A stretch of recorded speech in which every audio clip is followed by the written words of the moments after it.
Today I am boarding Independence of the Seas for a 7-night cruise out of Port Miami. I'm taking you along and telling you what went wrong today, because trust me, a lot did. Anyhow, things are getting better now as we are just about to hop on board the beautiful Independence of the Seas. Once we get on the gangway, let me fill you in on the backstory of today's crazy adventures here in Miami. Because of our super late boarding due to that issue a little earlier in the cruise, we are now going to go ahead and head to our muster drill, B21 this cruise. Now this is something that I recommend as soon as you get on board, get it done. Doesn't matter if you're boarding first thing or you're boarding later. Get it done as soon as possible. It's gonna save you a lot of time. Get the muster drill done ASAP. So let's talk about this crazy experience. So we woke up and left Orlando at 6 a.m. Drove down and we got to Port of Miami, or just the Miami area, 11:30. Now for parking this cruise, we didn't park here at the terminal. Port of Miami, I believe it's 25 bucks. If it's not, I'll leave the actual price at the port parking down below, but it's significantly more expensive. So we opted for a parking off-site, and that was the worst decision made this cruise. It took us, no joke, I'm not lying, I'm not doing it for clickbait or drama here, 4 hours at the parking lot. Anyway, the time is now 3:15, so again, we got here at 11. We were hoping to be on board, get lunch. But unfortunately, it seems like most of our cruises ends this way. The next thing that happened here on board, well, that's our pilot. Our Biscayne Bay pilot, not our Carnival pilot, Biscayne Bay pilot will be getting on board and bringing us out here shortly. Now, what is interesting today here at the Port of Miami is it is a ship day. So there's gonna be a lot of ship movement happening, and it's gonna be very interesting. It's funny, actually, right next to us is the beautiful Scarlet Lady over there. Carnival Celebration to her bow. Actually, you know what?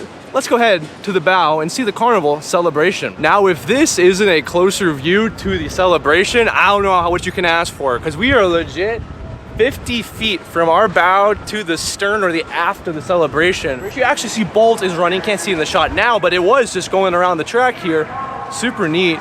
And good views also behind me of the Miami skyline. Nonetheless, it feels good to be back here in the cruise capital of the world, Miami. Oh my word, no kidding. The beautiful Q Ocean Service is over there. That ship is in Canaveral almost every other week. We actually saw it when I was on the Allure of the Seas. If you've seen the video, you may have seen it in the video or not. It's like in the background. I didn't really like film it, but there it is. Bon voyage. Hope to see you back in Canaveral following week. So we made it in here to our cabin, our humble abode for the next week. Going to give you a quick cabin tour. Let's go over to the bathroom. Bathroom is pretty spacious. It's your standard Royal Caribbean bathroom here. All the standard amenities here. We also got none other than your closet. And again, I like this layout. This layout is my favorite layout. Again, I was just on Allure. I wasn't a big fan of that layout because I love the closet where the location is. Also, we do have our safe, life vest, and the ladder for the bunks because this does sleep 4 people. We also got our vanity over here. So you have your TV here, stateroom TV. They're actually showing a ship tour now, which is pretty cool. If you haven't already seen my ship tour on this ship, I did it last year. Go ahead and check out that video as well. Got yourself the couch. You also got this bed. It does split, so there is that here.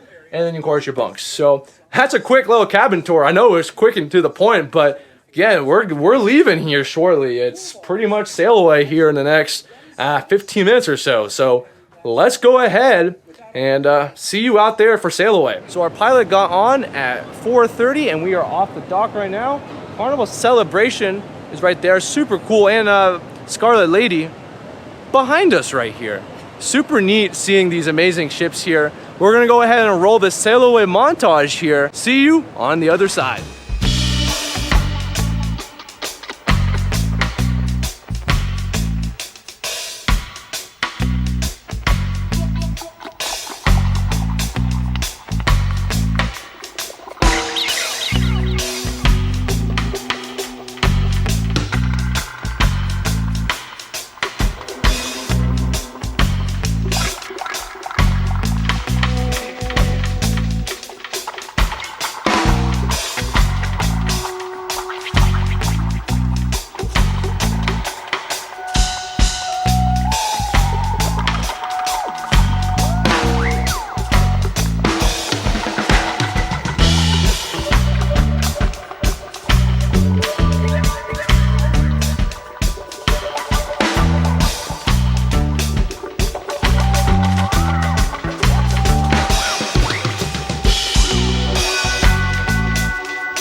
After witnessing that amazing pilot transfer onto the Comp Millennia pilot boat, we went ahead and headed to the aft of the ship to watch Carnival Celebration disembark their pilot, and holy cow, that may be just some of the best content I was able to gather. We're gonna go ahead and enjoy some fantastic dinner in the main dining room.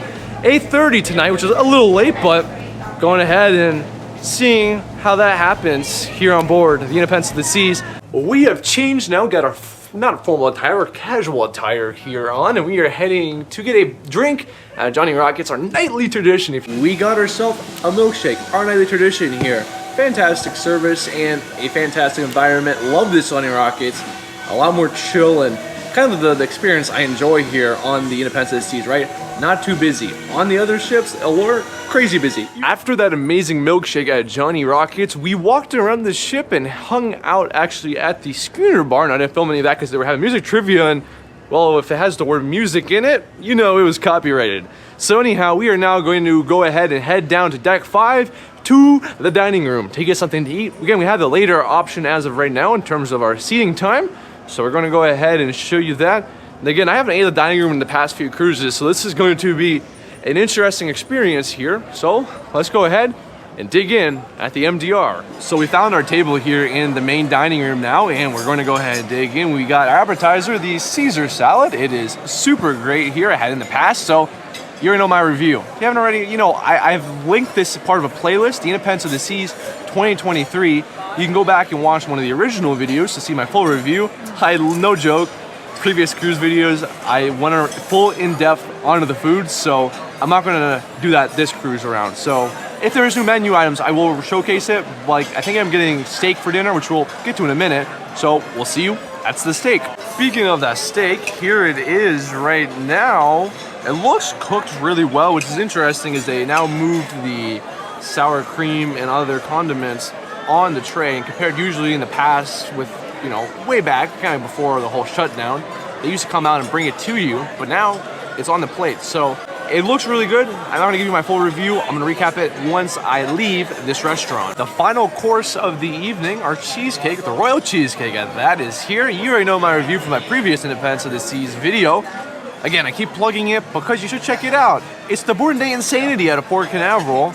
It was a pretty crazy board day. I tell you, I have not yet had a calm, chill boarding day in a while, so maybe next cruise will be it. Anyhow, I'll see you at the end of this clip to show you my thoughts. Wow, oh wow, what an amazing meal there in the main dining room. And we're just walking around here. It's beautiful Independence of the Seas. You can hear them in the background. They got a live band playing around here. It's a beautiful night here on board. After a crazy day, this turned out to be a fantastic evening. As they say, good comes in the end, and it's kind of played true here on the Independence of the Seas here. It's not gonna end up for this video just yet. We still have a few more minutes left. I'm gonna walk around this fantastic ship here. A lot going on. It's actually kind of quiet right now. It's kind of weird. So, because this is the only 7-night cruise this ship is offering, the activities are kind of spread out throughout the cruise, right? So typically on a 3-night cruise, there's activity. They kind of spaced it out here, which is, it's good.